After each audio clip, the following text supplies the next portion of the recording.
So nice to see so many familiar faces here. I've taken a scroll through the list of attendees, and we have a really great topic to dig into. It's a really big topic. Yeah, I'll just quickly introduce myself. I am Sarah Maria Hasboon. I'm originally from the US, but now based in Beijing, China. And I'm the founder of Meridian Linguistics. We specialize in providing Asian language services to technology companies. And yeah, we have a really big topic today, the challenges of localizing Asian languages. So we've actually decided to focus on one aspect of that today, and that's mostly recruitment. So recruitment of quality linguists and the challenges that come along with that. I really do think that Asian languages pose some unique challenges, not just because of their structural complexity, all the dialects, the situation-specific registers, the honorifics, the formality, but also because of their cultural distance from other countries, especially the distance from Western countries. So that can pose all kinds of challenges when it comes to recruitment, right? So today I'm really excited to have this panel of language experts from a really wide variety of experiences and from a wide variety of countries to talk about how they approach those challenges. So we have experts from Asian companies, from European companies, professionals that are very much experts in Asian languages, and also professionals who have less experience in dealing with Asian languages, which I think is a particularly important perspective because I think who here has never felt out of their depth in dealing with recruitment issues, right, or languages with which they're unfamiliar. So with that in mind, I'd like to do another quick introduction of the panelists, just so that we know their backgrounds. Steve here, Steve Lank is the Vice President of Translation Services at Chesco, so he's based in the US. Shelley Halaba is our resident Philippines expert. She's the localization specialist at QWERTYworks. Ioannis is Managing Director at Technographia, so based in Greece.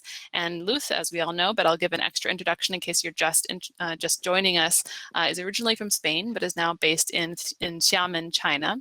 And she does business development for Master Translation Services.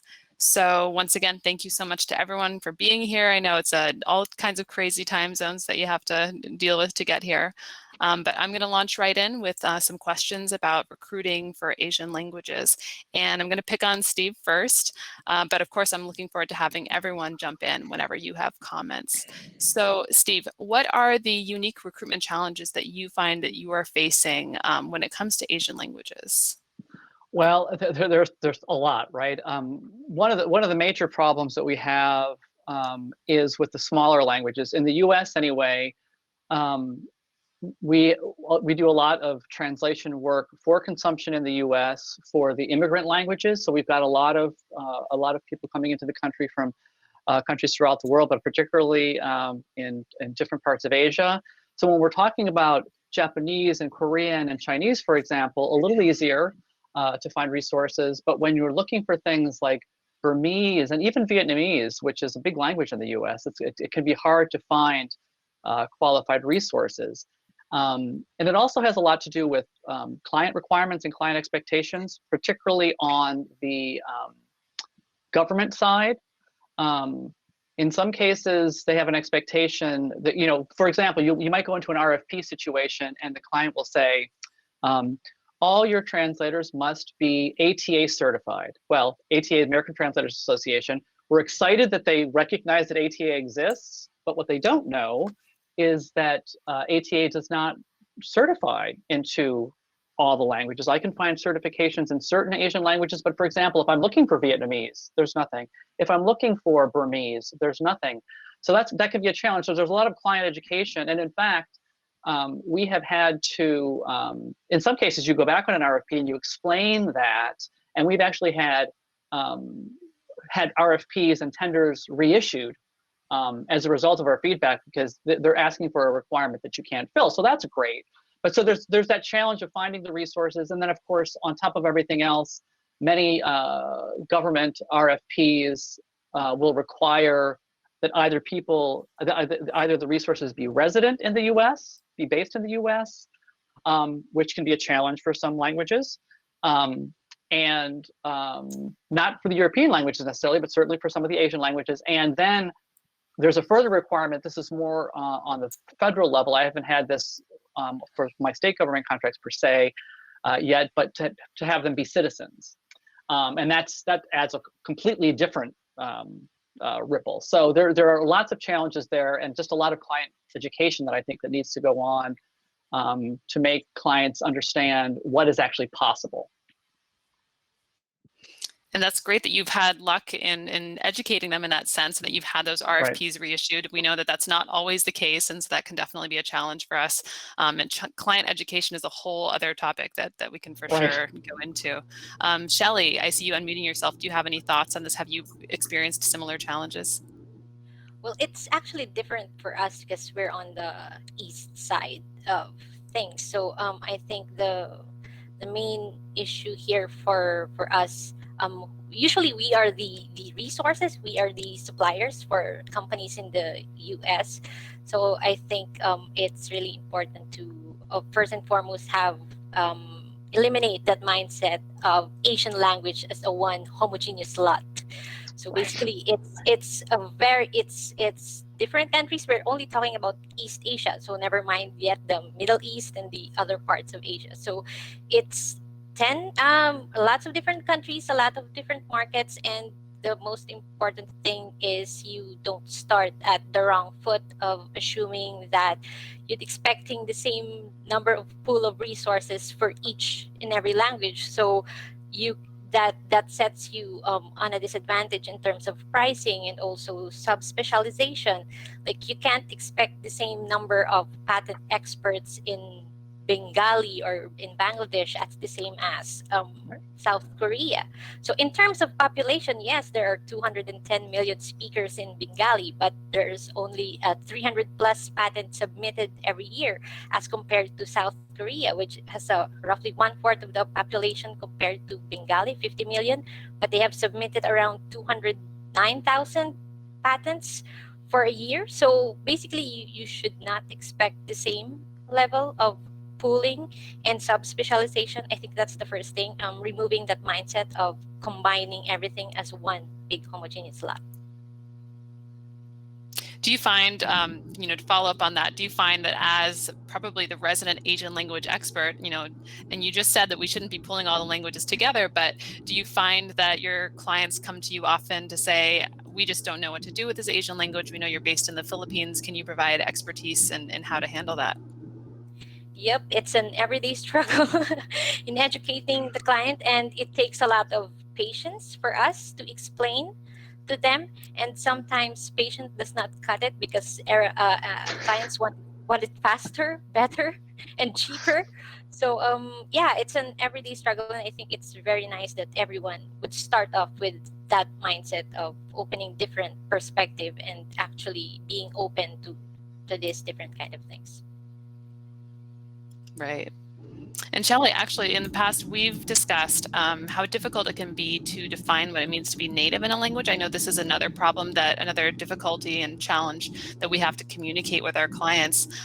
What have been your experiences when you are needing to recruit for Asian languages and explain what nativeness means to your clients? Yeah, I think Steve touched on that earlier, that some RFPs or some projects required actually US based or what they call native. So, but I think there's a lack of elaboration on the term native because I believe it mostly applies to verbal communication rather than written. Written form of communication, written form of language command, and it bypasses all the other levels of the language command. Like we have native speakers. Basically, these are people who it's their mother tongue. They're born in that country.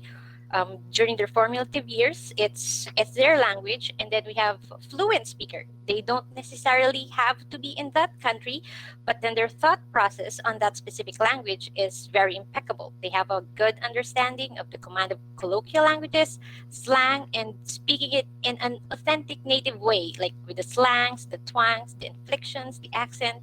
And then we do have the proficient of the language.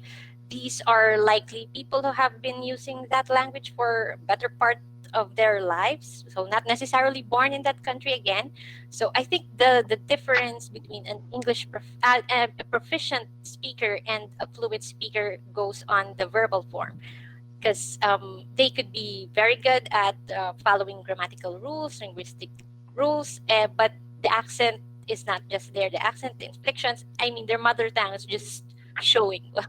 And then we have the conversants that they could get by on a daily conversation, but basically not practiced enough or well versed enough to translate. So having said that, when you say, and on a recruitment level or on a recruitment process, it begs the question, does native mean better?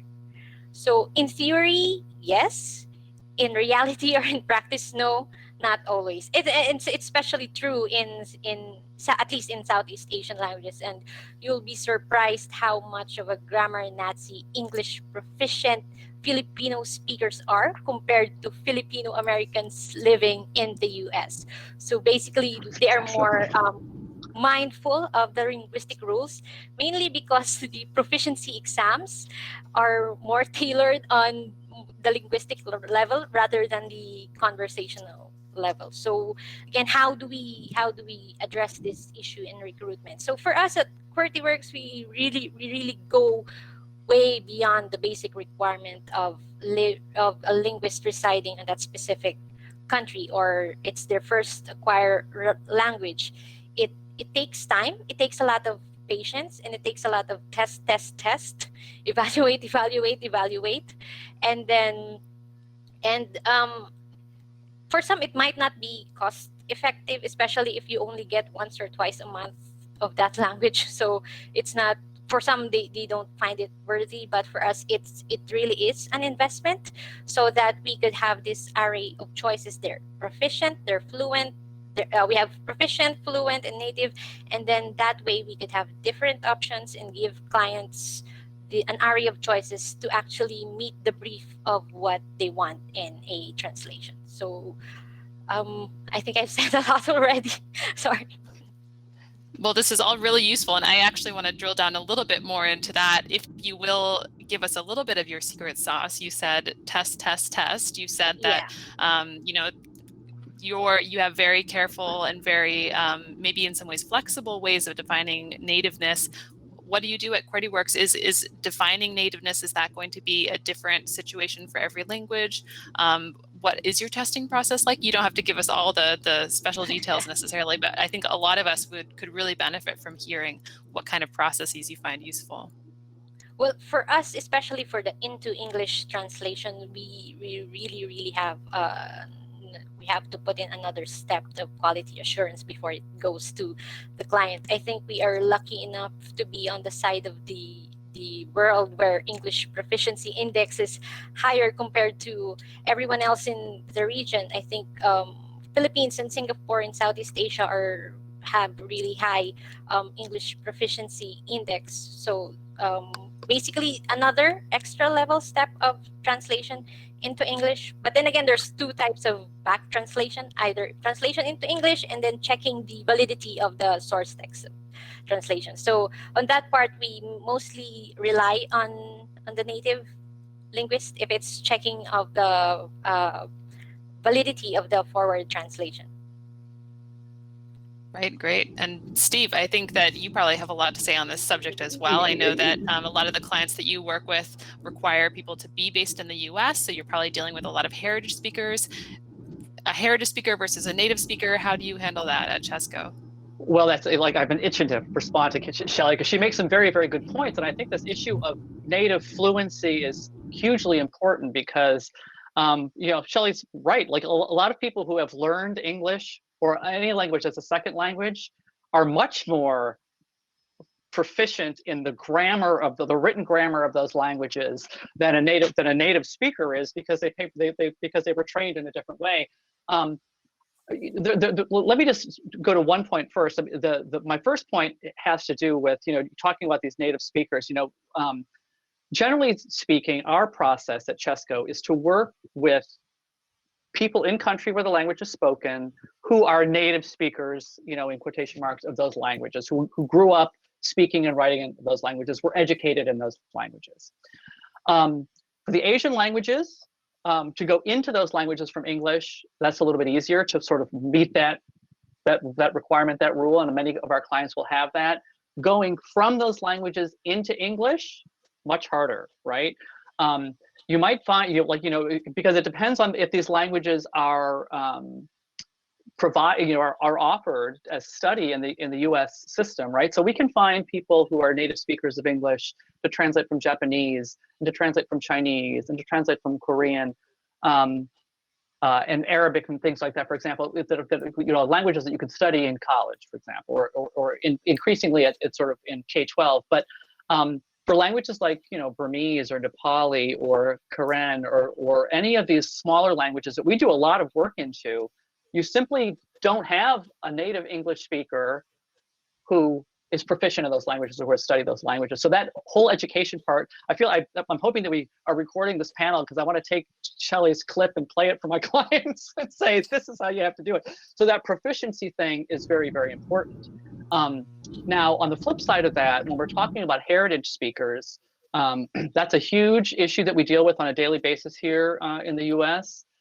Because we have a lot of, and when we talk about heritage speakers, we're talking about people who are typically they're first or second generation in the U.S. who grew up speaking their language at home, but were not educated in those languages, right? So they speak them, but they don't necessarily write them, right? That's a big challenge for us in the U.S. in particular for Spanish. Because in the U.S. everybody thinks they speak Spanish, so everybody's comments on your translation. So we spend a lot of time on that. But for the Asian languages as well, that's becoming an increasing issue. So there is that education part again, where you speak to. So we talk to our clients about not just what language somebody grew up speaking, but what languages have they been educated in. So I find that, for example, if I'm looking for a translator to do a technical text, for example, of maybe some kind of engineering text, right, of a patent, something that's from one of them, like maybe Korean into English or Vietnamese into English or something like that. It might be better for me to find a translator, to work with a translator who is a native speaker of Korean and or Vietnamese, but got their degree for engineering in the US, right? So they have that language and they're able to translate much more fluently into that language, the technical language, than maybe a native speaker of English would be, depending on where they were educated. Because if you were educated on both sides in your subject, the person who has more control over that target language, the English in this case, may be the native Korean or Vietnamese speaker. So you have to play with that a little bit and sort of getting a client to understand that can be a challenge. But and you do have the ones who will listen. Some when you're getting these requirements from procurement, they're just trying to tick a box, right? So they're saying they want to make sure that you have credentials. And a lot of times when people are responding to tenders, they will recognize that, and they don't challenge the requirement because they know at the end of the day that there's no way to meet that requirement, so they kind of ignore it. We push back and say, look, what you're asking for isn't possible. If somebody's telling you that this is possible, they're feeding you a line, right? So oftentimes, and if we can't make any headway that way, oftentimes we have walked away from business for that reason, or opportunities simply because, I don't want to tell you that I can give you what you're looking for just because I want the business. I want to actually be able to give you what you're requiring. And if you can't hear what I'm saying about what is actually possible, then that's problematic. So I think, that client education piece is hugely important. And I think it's a little bit easier actually when you're working with a client who's just starting to go into translation or localizing their product or whatever it is, who don't have any experience yet. So they're like this tabula rasa, right? Like they really need you to consult with them and help them. So they're much more willing to listen to you. I find the bigger challenge for me when I'm working in these the Asian languages and other languages of sort of limited diffusion is with clients who have maybe a very vibrant European localization program in place, and they're just starting to go into Asia, and they just want to take that template and stick it on top of the Asian languages, and that causes, so you have to sort of untangle that part because their expectation is completely different based on an experience that doesn't really apply anymore. So So I think it's a little bit easier to sort of start that conversation with somebody who's new to the process, and you have to approach it a different way for somebody who already has an expectation based on experience elsewhere. Right. And I'd so like actually, to add, oh, go ahead, Lucy. Yeah, we'd love to hear. no, just as Steve was saying, that what he said opens a wider conversation. Like, what is better for us to find a translator that specializes in a certain domain, or an expert of a domain who knows different languages? And after you also added, Steve, that we need this flexibility from the client side. We need this mindset, as Shelley mentioned, because this is not an exact science, and it's not easy to find, as you were all saying, translators for specific combinations that have the certification that the US requires. And from a Chinese language service company point of view, we require from our translators other type of certifications, for example, CATI, which is a national Chinese translation test that nobody else in the world knows about. So who is right? What certification is more valid? And again, as Sherry said, that can be seen after testing or during the cooperation. And we require the client to get away from these strict templates that Steve was mentioning. So actually, Luth, yeah, I would like to follow up on that and hear a little bit more about your experience then, because so far we're hearing a lot of experiences about what it's like working with European clients and American clients that don't know how to handle Asian languages. I know that at Master, you probably have more clients coming from Asia, and with the risk of falling into the trap that Shelley has already warned us about and not lumping all the Asian countries into one group, do you find that you're experiencing any of these same challenges when working with Asian clients, or when working with Chinese clients, or when working with clients in other Asian countries? Do you experience these same challenges, or do you feel like there's maybe more of an understanding of the diversity that's out there, or what's your experience with that? Well, of course, I wouldn't want to generalize. There are all types of clients. There are clients that have cooperated with Masters for 20 years, and those already know how our industry works. But there are some smaller clients that really don't understand even what, when they see a foreign name or a foreign face, they believe this person's English is perfect. Like, they look at me, they don't know I'm from Spain, but they are like, yeah, you are a master translator, you should review my Chinese into English patent. And I'm sorry, I'm neither a native of English nor Chinese. I'm not qualified. But you studied translation, but your English must be perfect. So there is a lot of there are misunderstandings on a regular basis on what the client needs. Things they need. Sorry, as opposed to what we know they need in reality. I don't know if that explains. Maybe you had the same experience, Sara Maria, with Chinese clients in particular. I think what I'm hearing, and this definitely rings true with me, is just generally when you're working with languages that are unfamiliar, whether that's Asian languages, whether that's Western languages, I think we have a tendency to overestimate or to underestimate how difficult it's going to be to be able to source a linguist for that language. And we do have a tendency to overemphasize or overestimate someone's abilities. For that reason, it's probably more challenging for us to explain, the cost that goes into recruiting these people, the time that goes into recruiting these people, so that we can really make sure that we can find the perfect match for the document or for whatever service we need to be finding. So it's probably a challenge that comes around on all sides, right? And not just unique to certain clients from a certain country. Ioannis, I'd love to hear the European perspective on all of this. Do you feel like the way that we're talking about native languages and the way that we communicate that with our clients, are you having similar experiences like that in Europe, or is there anything that is different for your experience? Well, we as a European company, I can say that we go on the defensive with when it comes to Asian languages. So I can start by saying that Asian languages are of great market interest for Europe. But they are also quite difficult for us to control in terms of quality.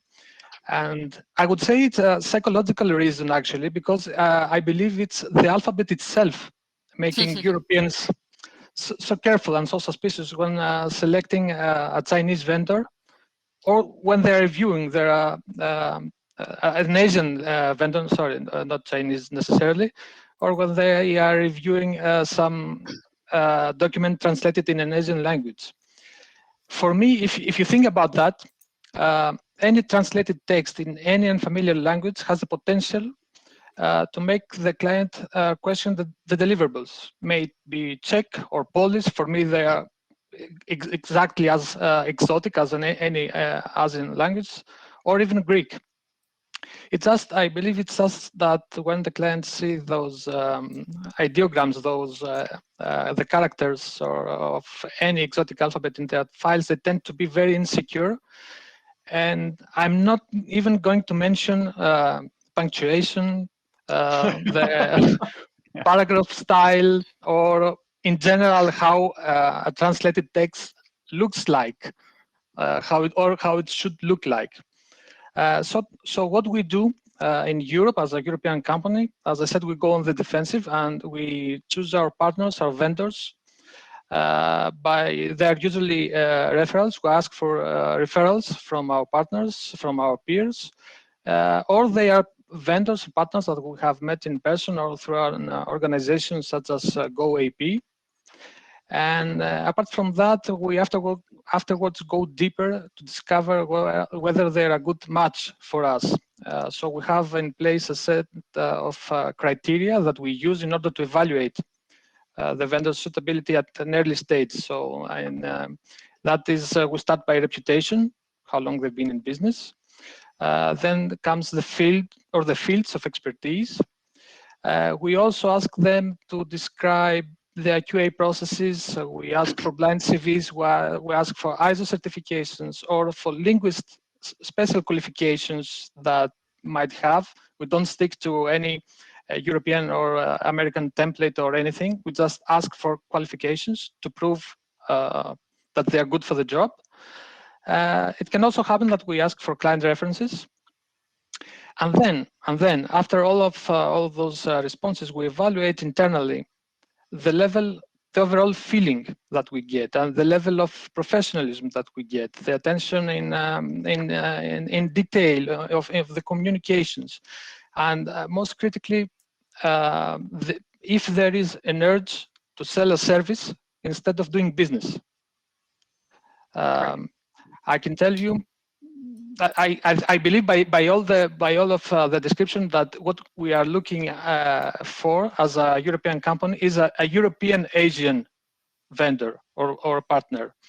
But in any case, I think that in Europe and the US, most translation companies and freelancers would be happy to provide any documentation and information somebody asks, because both parties involved in this transaction understand the importance of balancing quality, turnaround time and cost, and they both work towards the same direction, which is the client satisfaction. If I may add another comment, I would say that in Europe, specifically, Asian vendors really have to fight for their place in the market. For example, we get frequently contacted by Asian salespeople who use Gmail or any other generic email domain. Their business proposals are written in poor English. They present ISO certifications to us that are outdated. Sometimes they don't even state their own name or company that they work for, but instead they focus on production volume and low rates, and even providing discounts right up front. And I can tell you that that's the wrong foot to start with in Europe. The vendors that appeal more to us as Europeans are those who have adapted to the European mentality and the business expectations.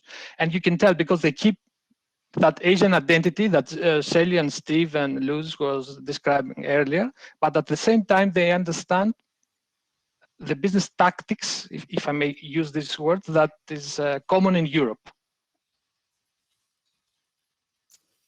Yeah, definitely. I've definitely noticed a glut of low-cost vendors, definitely coming from Asia.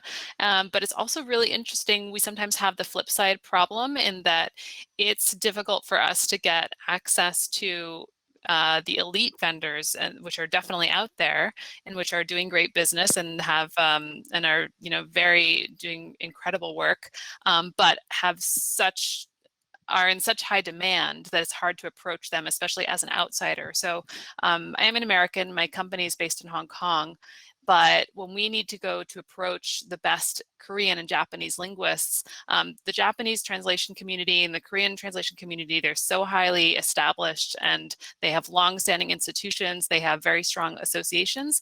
They are wary often of outsiders coming and trying to recruit them, and we have to put a lot of legwork into convincing them to come work for us. So it's ironic that on the one hand, we are, like you said, barraged by low-cost vendors, and this can sometimes affect our clients' assumptions of what the prices are going to be for Asian languages, while at the same time, the elite vendors are out there and they cost a lot more and they're a lot more difficult to find. So I'm interested in hearing, are any of you having that experience where the elite translators, the best, the ones that can offer the best possible services are out there, but it's hard to just make that connection, especially if you're from a country that they're not in, because they're just more comfortable doing business with companies in their country. Have any of you had that experience?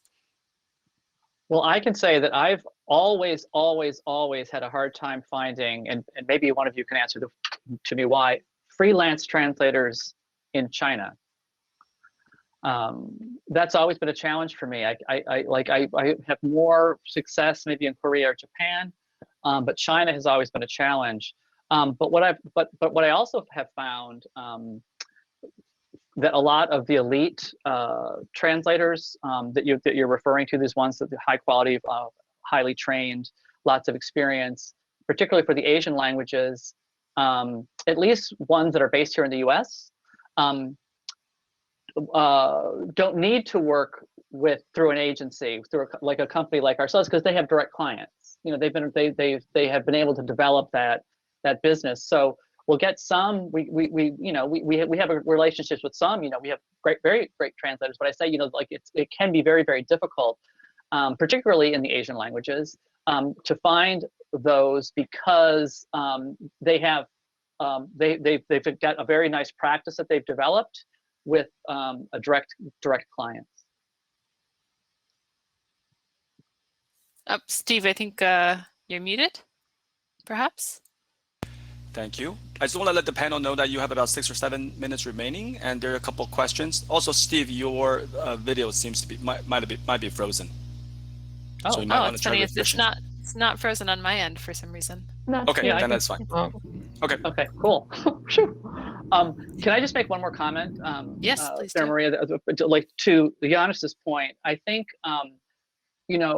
when we as language service companies are looking for partners, we have to educate ourselves as well. Those of us in Europe and US, I mean, we have this mindset ourselves. We know what to expect from the European languages, and so we have our own bias, right? So finding partners that we can work with for the Asian languages is hard, and it's really an exercise in trust, right? You have to find people that you get this sense of professionalism from, who approach you as an individual at your company, not as this monolith. And then you build those relationships, and that's what I have to do a plug for GoAP here, because this has been fabulous for me, because I've got my 3 experts that I go to when I have an Asian language question are sitting here on this panel, Luce and Sarah Maria and Shelley, because you need to find people that you can trust who can give you an answer, because I need to be able to speak authoritatively on what I'm providing to my client, right? I can do that in the European languages very, very comfortably. My background is in translation and interpreting for Spanish, so and I'm I have a 20-year career in industry standards, but I don't know. I can't I take Shelley's point that Asia is not a monolith. All these languages are very, very different, and to be able to explain that to my client, I have to be confident myself, and so I need to find people who can help me make that explanation to the client. Because if I go in to speak to my client and I can't really explain to them why something is why it is, and just accept it and move on, that's not going to work. So you do have to find people who are experts in what they do and that you can trust in order to be able to do that. And that can be hard if you're doing it on an individual translator basis, you know, depending on what your practice is, or if you're adding a lot of languages on a regular basis, as we do at Chesco, because of the immigrant populations that are coming into the state and into the country. You know, I might not have enough of a background in a particular language to be able to speak to that without going to somebody who can just give me an answer right away. I mean, I can call Shelley or Luz or Sarah Maria and have to say, look, tell me about Quran or whatever this language is, or where is it even spoken? You know, I don't even know. And that can be a challenge. So you need to find people that you can trust to help you with that. And that's why I think, you know, this particular organization has helped me tremendously to do that. That's absolutely right. And just like Ioannis was saying, it's all about trust. It's all about the networks that you create. I know I heavily depend on other members of this network, especially for languages that I'm not a specialist in, like Japanese or the Filipino languages, of which there are many. So yeah, I completely agree that GoAP has been an incredible resource for that. And it all comes down to how we do our due diligence, right? I know Ioannis has touched on this, and I'm so glad we were able to discuss the procedures that you have used to you know, present to confront these kinds of challenges, because we all have to deal with languages that are unfamiliar to us, and we all have to present, like Steve said, that expertise to our clients and make sure that they trust us. So, well, with that, I think let's move to some questions, because I think we have a few in the chat, probably some good stuff to dig into. And honestly, I wish we could do another hour on this. There's so much more that we could dig into. But it looks like we have a question from Anthony Fitzgerald. Can you discuss how to recruit translators with medical expertise in life sciences? Lately, we've been seeing requests for certified medical translators, specifically aimed at USA certifications, and those are specifically for interpreting and not translation. That plays into what we were mentioning earlier in the call, including educating the client, which I feel like we could do a completely different session just on educating the client. But yeah, any thoughts from the group here? Well, in terms of recruiting, I mean, the life sciences is tough, right? And I struggle with that. So maybe Shelley and Luz have something specifically about like that work. In the U.S., we have a national certification for medical. You know, that we have two. I don't have enough background in those myself to really speak on them authoritatively, but you can find those registries, and you can find those interpreters that are being required. There is a little bit of confusion in the U.S. with regard to what certification covers, because we have certification for legal interpreters, you know, federally for Spanish, and in different states will have different language requirement certifications, but they're not necessarily for translation; they're for interpreting.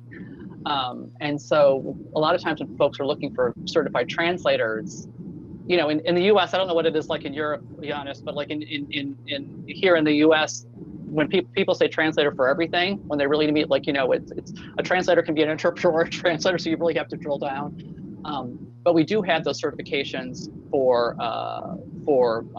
medical interpreting, so that's a good place to start. But in terms of life sciences, I mean, I've been working in language services for 30 plus years.